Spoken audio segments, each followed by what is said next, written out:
मित्रांनो, आपल्या संभोप्पा उरसातलं एक महत्त्वाचं आणि आकर्षणाचं केंद्र म्हणजे आपले पाळणे. हे पाळणे 30 वर्षापूर्वी नेमके कसे होते ते आपण या भागामध्ये पाहणार आहे. म्हणजे हाताने ढकलून चालणारा घोड्यावर बसण्याचा तो जो पाळणा होता, त्याचबरोबर पायाने चालवून आकाशी पाळणा फिरायचा. आता विद्युत झगमगाटामध्ये आत्ताचे पाळणे आपण पाहतो. ह्या पाळण्यांमधलं जे स्थित्यंतर आहे ते आपण या भागामध्ये पाहणार आहोत. संभोप्पा उरूस म्हणलं की सगळ्यांच्या आकर्षणाचा पहिला विषय म्हणजे आपले पाळणे. आत्ता असणाऱ्या अंबिका उद्यानाच्या जागी हे पाळणे उभारले जायचे. उद्यानापासून ते जलतरण तलावापर्यंत मोकळं मैदान होतं. विद्युतीकरणाने चालणारे पाळणे नुकतेच त्यावर्षी सुरू झाले होते. पूर्वी हाताने ढकलून चालणारे पाळणे असायचे. बाहेरच्या बाजूला घोडे आणि आतल्या बाजूला बाकडे असे अनेकांना पाळणे आठवत असतील.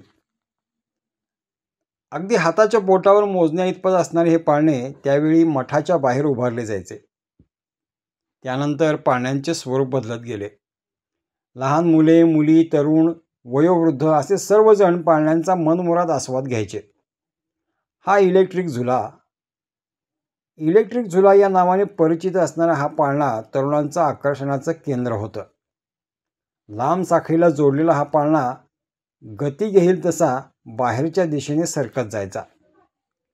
जेव्हा गती वाढायची तेव्हा हा झुला अगदी तिरका व्हायचा आणि आपण जमिनीला समांतर व्हायचो.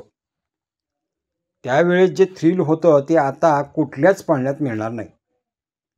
त्यामुळं हा झुला तरुणाईचं आकर्षण होतं. जेमतेम 5 रुपये हे त्यावेळेचं तिकीट. ह्या झुल्यामध्ये तरुणांची हुल्लडबाजीही चालायची. वाढलेली गती कमी होईल तसे अनेकदा या झुल्यामध्ये एकमेकांचे पाळणे थटून गुडघ्यांना दुखापतही व्हायची. हा आकाश पाळणा. या पाळण्यात तुम्हाला आपले ईश्वरपूरमधील हरहुन्नरी कलाकार निवास कळसे दिसतील. त्याचबरोबर आपल्या शहरातील अनेक तरुणांना आपलं बालपण आणि वृद्धांना आपलं तरुणपण दिसेल. पहा बरं, तुम्हीच तर नाही ना? तुमचे मित्र, नातेवाईक, पाहुणे कोण ना कोणतरी नक्की भेटेल.